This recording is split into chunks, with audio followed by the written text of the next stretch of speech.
All right, let's take some closer looks at our sentence parts.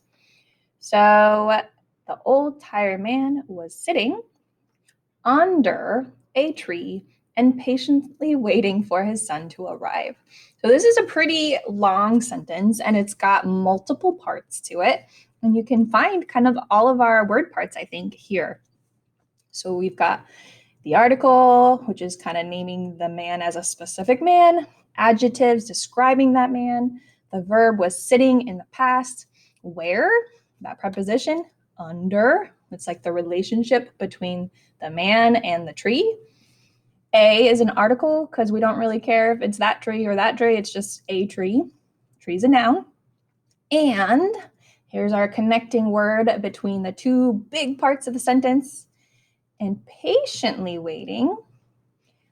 So that adverb is describing the waiting, how he's doing the waiting for, because it's the relationship with the man and his son. His, so the pronoun there is in place of saying the man's, again, son, a noun, to arrive. That's an action word, so that's going to be a verb. So this sentence has all the different parts right there in it. A lot of times sentences are less complex than this, but when you get to be an advanced writer, you'll have these sentence parts in it. Don't forget what punctuation is. So we've got our period at the end of the sentence, a comma to move in between parts or make lists, an exclamation point to put emphasis. I think I forgot the question mark.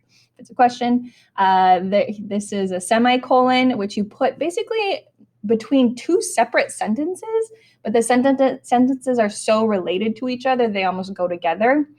But a semicolon it's basically like a period, just connecting two sentences that are really close to each other. But before and after are both complete sentences. The only other time we use a semicolon is if we're making lists within a list. So you're using commas, but you can't just do another comma. You have to separate these commas from that part of the sentence. Then you upgrade to a semicolon. Quotation marks to show speech. What's that? Oh, a colon. And you put that before you introduce something, or like you're introducing something and then there's the thing, usually a list of some sort. And then the dash separates parts of the sentence and it's very versatile, actually. You can use two dashes in a sentence where you're taking in like a little part and then talking about that part on either side. Or you can just use one dash, similarly to a colon. So it's pretty versatile. And the other big part of parts of sentences is the subject and the predicate. So there are all those different word parts, but if you just want to get to basics, you look at what's that subject about, or what's that sentence about? That's the subject. And the predicate is the rest of the sentence. So she's the main subject, is washing her clothes.